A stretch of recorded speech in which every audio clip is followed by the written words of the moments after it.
নামটো নাম কি জ্যোতিময় হাজৰিকা দেউতাৰ নাম দিলীপ হাজৰিকা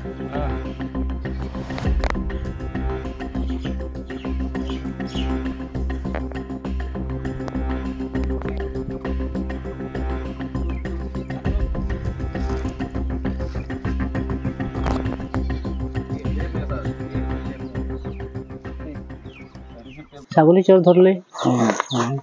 4 নম্বর বাগাन खाली काम करते तो दिखे देखी चोटा कूदाय जा रहा है ढेर कोई हमने पीछे पीछे आली आके देखी तो यहाँ इसको घटना हो गई थाना कर করবে কি এটা মরিছে নাকি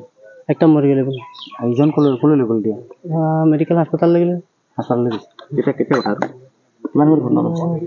আমটা তো ওরকম বলে না বাবু রাতি বস এটা সদায় ছাগলী চুর হৈ থাকে না সদায় হৈ থাকে যে বহুত লৈ গল ছাগলী আজি বহুত মানুহ আছিল খাই আছিল বহুত মানুহ একদম এই আলিতে গোটাই ভর্তি হল ৰাতি এদিকে চাহ ওদিকে গোটাই আদমি ভৰ্তি মানে মৰা টাইমত এতিয়া গম পাইছে আমি কি দুজনক মানে এটেক কৰা হৈছে ছাগলী চোৰ হিচাপে মানে সাসপেক্ট কৰি তো এইটো আইনক হাতত লোৱা কথা আছিলে এইটো কেতিয়া আমি নামানে ডেফিনেটলি ষ্ট্ৰং একশ্যন পুলিচ ল'ব যিমান ইনভলভ হৈছে এইজনৰ মৃত্যু হৈছে আৰু এইজনক মানে এতিয়া হস্পিটেল পঠাইছোঁ তেখেতৰ মানে ভাল পোৱা হৈছে আমি খবৰ পাইছোঁ ছুপাৰিণ্টেণ্ডেণ্টৰ পৰা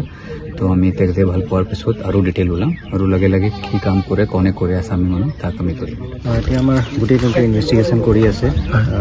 যি লফুল একশ্যন হ'ব সেই গোটেইখিনি লোৱা হ'ব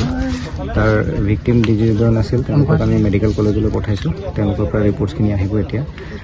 কিন্তু যি লিগেল ব্যৱস্থা আছে গোটেইখিনি লোৱা হ'ব আমাৰ ছুপাৰিণ্টেণ্ডেণ্ট পুলিচ আছে মই আছোঁ আমি সকলোৱে গুৰুত্ব সহকাৰে লৈ নিজে আমি ইয়াতে উপস্থিত হৈছোঁ যাতে আমি সেই গোটেই তদন্তটো যাতে সকলো ভালকৈ কৰে আৰু ইয়াৰ ওপৰত ডেফিনেটলি যি লিগেল একশ্যন আছে গোটেইখিনিক লোৱা হ'ব অলপ